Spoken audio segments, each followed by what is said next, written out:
Today, we've got the latest trade rumor surrounding Nolan Arenado and Donovan, which could massively change the look of this team in 2026.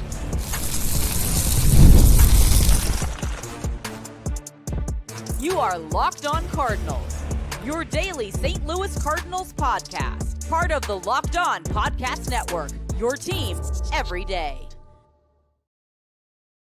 Hey there, Cardinals fans. I'm JD Hafron, a former national radio sports anchor, born and raised in St. Louis and a lifetime Cardinals fan. And welcome to another episode of Locked On Cardinals, part of the Locked On Podcast Network, now the #1 sports podcast network. Thank you to our everydayers for being here throughout this whole process of becoming the #1 sports podcast network. And if you're new to the show, welcome aboard. Hope you enjoy the content.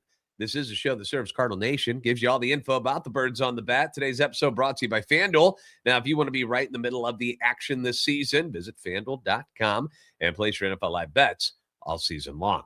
Happy New Year to one and all. Hope you had an awesome holiday season, no matter what it was you were celebrating. I hope it went well for you. On to 2026 and our first show of the new year. We have got the latest news and notes from around the league, including yet another veteran starting pitcher who seemed to fit the Cardinals' needs is now off the market. So we'll tell you who got signed. One of the top Japanese pitchers has selected his new home for 2026. But we're going to start with what has been the biggest storyline for the Cardinals this offseason, and that's trading away veteran talent, right? We've seen Sonny Gray and Wilson Contreras already shipped to Boston. And now we're anticipating the trades of both third baseman Nolan Arenado and utility man extraordinaire Donovan. Now, the rumors of an impending Donovan trade, they've been circulating for quite some time now. I mean, ever since the winter meetings, we thought something was going to go down with Donovan. Eventually, nothing has happened just yet. We just keep hearing the rumors, but things have really been quiet around Nolan Arenado. We have not heard much about the market for Nolan Arenado at all. It has been very, very silent, which started making people wonder if maybe they're stuck with him and nobody wants him. But really, the third base market hasn't really taken off yet because guess who? Alex Bregman, for the second year in a row, he keeps taking his sweet ass time making a decision on things, which, hey, it's his right. And I don't blame him, but doing this in back-to-back years is kind of annoying. It just holds everything up, right? Like, we're all waiting. He's the top domino. You got to fall, dude, for the rest of us to figure out what we're doing. Eugenio Suarez follows him and so forth. But recent moves have been made that have begun to stir the Nolan Arenado pot a little bit, which is great news for the Cardinals because we really don't. It's not that there's a problem with Nolan Arenado. It's just that it's time to move on. All right. It's just time. We can't do this again where he comes back to St. Louis. We even gave him a chance to say goodbye to the fans. Like, had him go out to his position and then tip his cap and leave. Like, we can't come back from this, can we? Can't have him back on the team again. And as annoying as this Bregman thing is, it's also annoying that for a second straight year, the Cardinals are trying to deal away the future Hall of Famer, and there just hasn't been a whole lot of interest in him or a need for Nolan Arenado just yet at this stage of his career. And it's a shame because for a decade, he was the third baseman in Major League Baseball. Perennial Platinum Glove Award winner, also led the league in the National League in home runs in 3 seasons. Like, he was the dude, man. He would mash, he would play defense, he had the attitude. He was the guy you wanted. And at this point in his career, he's kind of a shell of his former self. And it's sad to watch. He's not a scrub by any means, but he's not that same cleanup hitter, slugger that he used to be. The OPS plus has dipped every year since his last MVP caliber campaign back in 2022 when it was at 151. And he had a WAR of 7.9. And we're like, dude, this is the guy. This is, this is going to be the dude that takes us, into the next big thing for the Cardinals, and it just didn't happen. Both him and Goldie fall off a cliff after that 2022 campaign. Last year, the OPS plus was down to 87, the lowest it's been in a full season since his rookie year, and his WAR fell to a career low 1.3. Now, injuries are an issue. They limited him to 107 games, which is also a major red flag for any aging player, hence the hesitation from any team looking for a third baseman to come snatch him from St. Louis before any of these other guys sign. But one team is beginning to emerge as a solid candidate for Arenado, and that's the Los Angeles Angels. Now, that team has not had a great run with third baseman in their recent past when they forked over that small fortune to have Anthony Rendon hardly play baseball for them at all. Over the last, 5 seasons that he was there, they gave that man a 7-year, $245 million contract. And I remember the day that it happened, and I was like, what are you doing? And he was good at that COVID season for them, which was his first year in LA. But after that, it's been a mess because of injuries. He's played in a grand total of 257 games over 5 seasons and hit 22 home runs. And that includes that 2020 COVID season. So if you take that away, his numbers are way worse. The combined OPS plus is 86. The total WAR is 1.7 total over 5 seasons. So to say it didn't work out is putting it rather lightly. But the Angels and Rendon have come to an agreement. They decided that, hey, you're done. I'm done. Let's move on from this. And they're going to restructure the last year of that contract. He's not going to play for them in 2026. The hip surgery, it's his hip issues that have been the big problem for him. Reports say that he's not retiring. He's not retiring from the game of baseball, though. Wasn't he the one that was like, yeah, I don't really even love baseball all that much. So I don't know who's going to sign this dude. Somebody might get desperate. But he says he's not retiring, will remain on the active roster, but he'll be able to get placed on that 60-day injured list before the season to clear a 40-man spot for the Angels. He's owed $38 million in 26, but it will reportedly will be paid over like several years instead of just like one big mass chunk of paying him over the season. So now that Rendon is out of the way, which I know makes my boys over at Locked On Angels extremely happy, it opens up a path for someone else to step in. And the name that continues to be brought up is Nolan Arenado. He grew up in Southern California, so going to LA would probably appeal to him because he does have the no trade clause, so that's a thing. The Angels haven't done a ton of winning in recent years, but they've been making additions. And this offseason, they've significantly signed pitching pieces to bring into their roster. They brought in Kirby Yates, brand new signing. Alek Manoah, who we know was really, really good with the Blue Jays early on in his career, and then injuries have derailed his career. Grayson Rodriguez, again, injuries, but high ceiling, was once thought of as one of the top pitchers in baseball, like young pitchers coming up. Drew Pomeranz, who just had a significantly good year for the Cubs, and that is like a bounce back season from where he'd been. Jordan Romano, who ended up with the Phillies, was pretty good with Toronto before that. Phillies, not so good last year, but another arm that's got closing experience to bring in. Utility man Vaughn Grisham, who was a guy that the Red Sox thought was going to be something special. That didn't seem to work out, but maybe he finds it in LA. They've still got Mike Trout, who, despite not being the superstar that he once was, still had an OPS plus of 121. We think about, Trout, he's downside of his career, OPS plus of 121, still pretty good.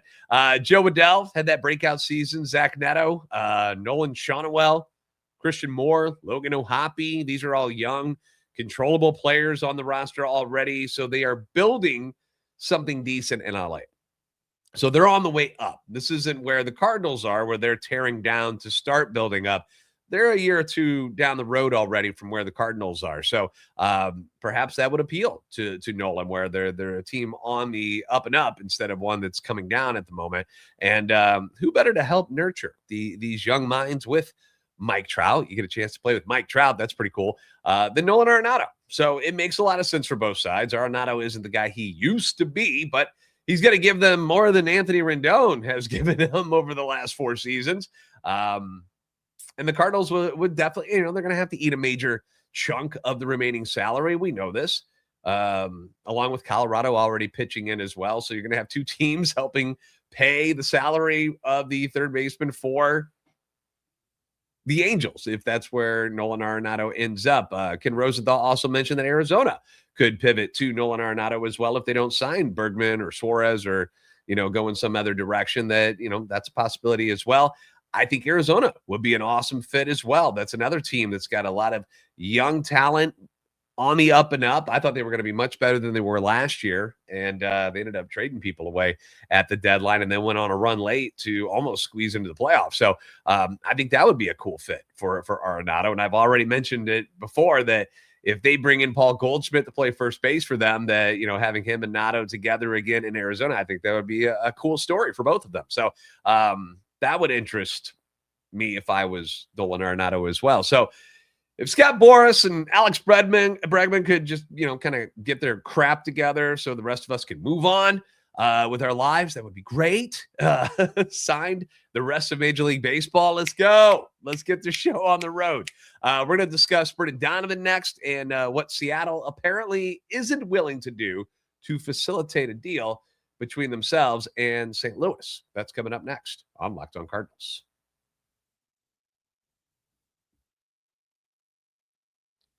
NFL Sundays move fast, one big play, and suddenly everything feels different. That's what makes live betting with FanDuel so exciting, because you're not just watching the game, you're reacting to it in real time. With FanDuel, you can place bets as the action unfolds, right? Every drive, every momentum swing, every highlight moment.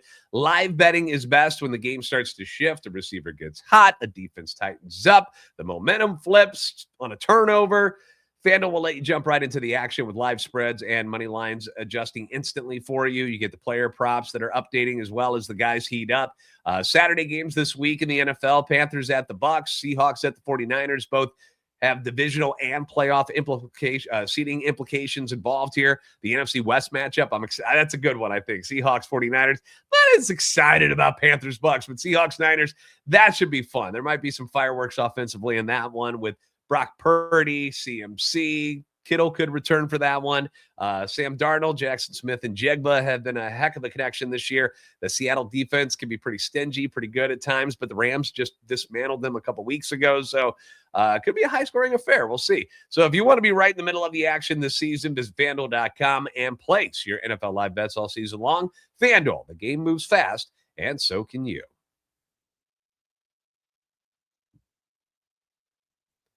Thanks for making Locked On Cardinals your first listen of the day. Thank you for making Locked On the #1 sports broadcast podcast network. You live your team every day. Now, take it up a level. Go ad-free. Why not, right? Join the Everydayer Club today. Get Locked On Cardinals with no interruptions, members-only Discord access where we can all chat together, and more. All for just $5 a month or $50 a year. If you want to go that route, go to LockedOnSTLCardinals.supercast.com or check the link in the show notes to learn more. All right, Brendan Donovan, still a Cardinal. Some fans would love to keep it that way. I personally, I'm totally fine if they hang on to him. I don't want to trade him away. I would love to have him around to teach the Cardinal way to someone like J.J. Weatherholt. If you're going to have a veteran on the team to teach the Cardinal way, why not somebody who's been a Cardinal his whole life? A guy like Brendan Donovan makes a ton of sense, and I totally understand why fans are like, why would we want to trade him? It makes no sense. But I understand why they deal him away, because, the demand is there. The question now is, what is the asking price? What are we asking in return for Brendan Donovan? We've heard the rumors that, the prospects that possibly could come back to the Cardinals in return for him. But what if Chaim Bloom doesn't want just prospects? What if he's aiming to land some established major league talent in this deal as well? Because if that's the case, then apparently Seattle is not willing to budge on that type of a trade. According to reports, the Mariners are reluctant to deal anyone from their big league roster to make a trade happen. Ryan Divish at the Seattle Times wrote that the M's are willing to move top pitching prospect Durangelo. I always screw up his name. I should have wrote this down better. I'm sorry. The guy that throws from both sides. Sinji, I think is what it is. And a package for Cardinals infielder Brendan Donovan, but are less inclined to trade anyone from the big league roster to get him. He adds that president of baseball ops Jerry DePoto and GM Justin Hollander, have both been adamant about not wanting to trade an established big league starter as they look to bolster the lineup. Now, it has been a dream of a lot of Cardinal fans for a while now to get one of these starters from the Mariners, like Bryce Miller, George Kirby, Logan Gilbert. Those were the three people wanted. People, they said Brian Wu for a while, but he's kind of been become their ace along with Luis Castillo now. So those other three, though, were the names that always seem to be brought up: Miller, Kirby, Gilbert. And if this all rings true, then it seems like those dreams are going to have to remain dreams because the Mariners don't appear to want to move any of those guys from their current rotation. But, I will say this. I respect Chaim Bloom for not giving in if that's what is holding things up here. If your intention is to trade someone, then it's real easy to just give it and say, okay, fine, we can do a lesser deal, and, you crumble. But it appears that Chaim has dug in, made his demands on a deal for Donovan. He recognizes his worth, and he's not going to budge from that. So that's awesome if you're a St. Louis Cardinal fan, because it shows that it's not a guy who's going to get taken advantage of. And we've said it from the get-go. He doesn't have to trade Donovan, but is willing to listen. And if a deal makes sense for the organization, then he'd be more than willing to pull the trigger. But he's not in a spot where he has to get rid of him due to the amount of money that Brendan Donovan is making or his contract status. I mean, we're getting closer to that as free agency for Donovan starts to creep up. But as of right now, you don't have to move him. And I know people are excited about Senja. Jurangelo Senja, throws both lefty and righty. That's pretty cool. I think that would be a neat. I don't know if it's just a parlor trick. I don't know if that's something they would actually have him do in the major leagues. I don't know. I've never seen anything like that, really. So, I know the Montez guy that they like too, the power hitter. That's another guy that I think that fans are very much into as far as getting, what is it, Lazaro? Yeah, Lazaro Montez.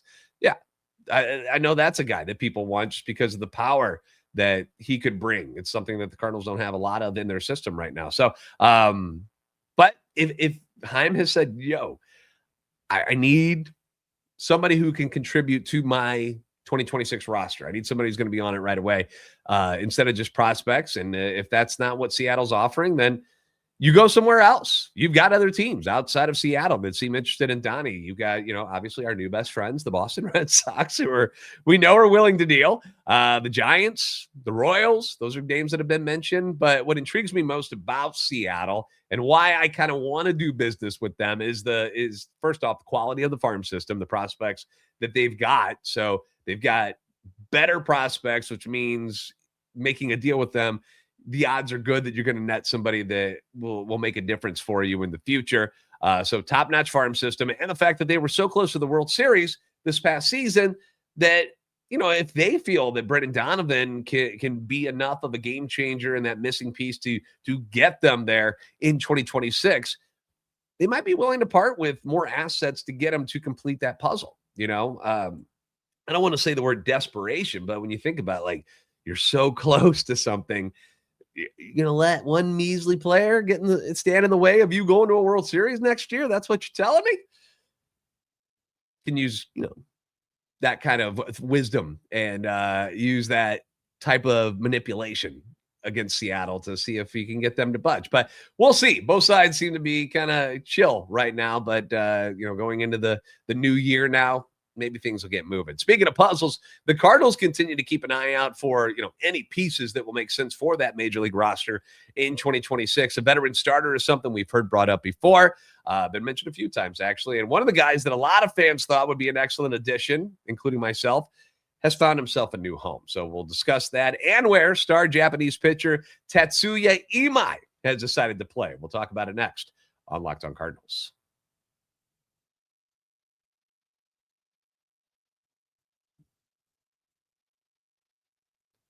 Thanks for making Locked On Cardinals your first listen of the day, and thank you for making Locked On the #1 sports podcast network. Now, when I say the name Tyler Mahle, what do you think? It's one of the names that some thought, including myself, would look kind of good wearing a Cardinal uniform. He's one of many veteran pitchers who are out there who have had some pretty good success in the major leagues at some point or another, but coming off injury-riddled season that, is hindering him from signing a big free agent deal.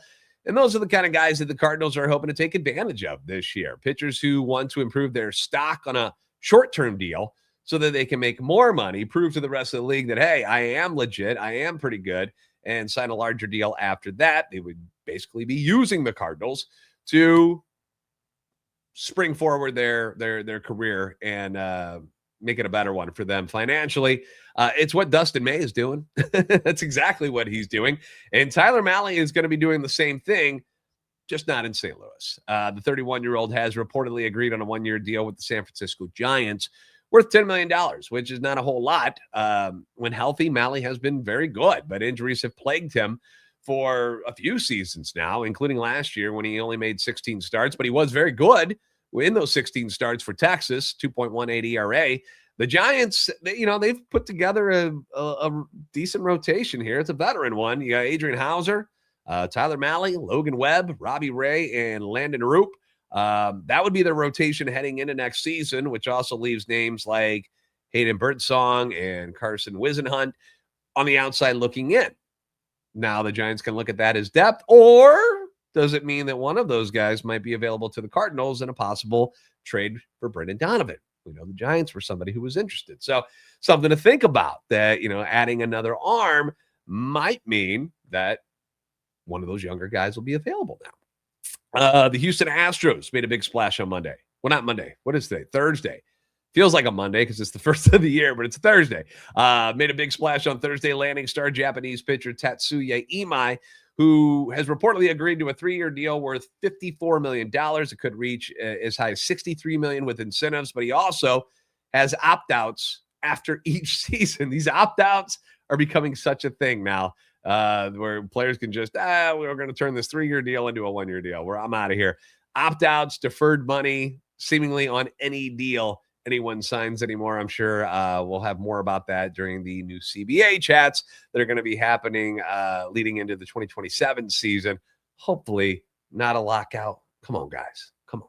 Anyway, according to reports, Imai had offers for longer contracts, but less average annual value, or AAV is the abbreviation for it. So decided to go with Houston. He's got the opt-outs, can make a decent chunk of change, or he could hit free agency again if he tears it up with the Astros this year. 27 years old, 3-time All-Star in the NPB, including both 24 and 25, ERA under 3, struck out more than a batter per inning in each of his past 3 seasons. Was 10-5 in Japan last year, career best 1.92 ERA, 178 strikeouts and 163 and 2/3 innings. I know that there was chatter that, teams like the Mets and the Yankees and other guys might have been in on him, but apparently reports have come out today that really wasn't the case. They weren't really all that close to anything. The starting pitching market, maybe it starts moving a little more now that Imai is out of there. You've still got former Astro Framber Valdez, Ranger Suarez, formerly a Philly. He's unsigned. Former Cardinal prospect Zach Gallen's out there, Lucas Giolito, of course, our boy Mad Max Scherzer, Justin Verlander, Chris Bassett. So you got 2 Hall of Famers on that list. Anybody still think that Max could come to St. Louis? Anybody? I don't know. I never thought so. The Giants have moved on from Verlander. Would he be someone that you'd have interest in at the right price if you're thinking about, all right, we need a veteran to come in and kind of help out this young rotation the Cardinals have put together? Again, I think both of them would prefer to play for contending teams. Just if you're going to sign somewhere, just stay away from the NL Central. Like, don't go to Milwaukee. Stay away from the Cubs. Don't go there. Please and thank you. Stay out of the NL Central if you guys are going to do it. I'm still looking at lefties for the Cardinals. That's still where I'm intrigued at, both at starter and reliever. Cardinals have very little left-handed depth right now in their organization, so I'm still keeping an eye on guys like Jose Quintana, Danny Colum, Andrew Chafin. Those are names that I'm still eyeballing. They aren't like, I don't want to say it's a wish list because I'm not like begging for these guys to show up, but I'm certainly interested in them and think they'd be a good fit with the Cardinals and what they're trying to accomplish in 2026. But still got quite a few familiar names that are available reliever-wise too. David Robertson's still out there. Sir Anthony Dominguez, Liam Hendricks. That'd be a cool one, I think. Michael Kopech, a lot of injuries there. Evan Phillips, St. Louis native Ryan Stanek. He's still out there as well. So if any of those names interest you, hit me up down below in the comments section. We can chat about them in an upcoming episode. Big thank you to all of you for making Locked On Cardinals your first listen every day. If you haven't already, give us a follow on X at @LO_Cardinals and at JD Sports Radio, TikTok, and Instagram at Locked On Cardinals. Please like, subscribe on YouTube, help our channel, and love for the Cardinals grow. If you're on the video portion of this, send you to the first ever 24/7 National Locked On Podcast Network YouTube channel. On audio, make sure your second listen is Locked On MLB with our boy over there, Sully. Check them out. You're the best fans of baseball for a reason. I'll see you next time on Locked On Cardinals.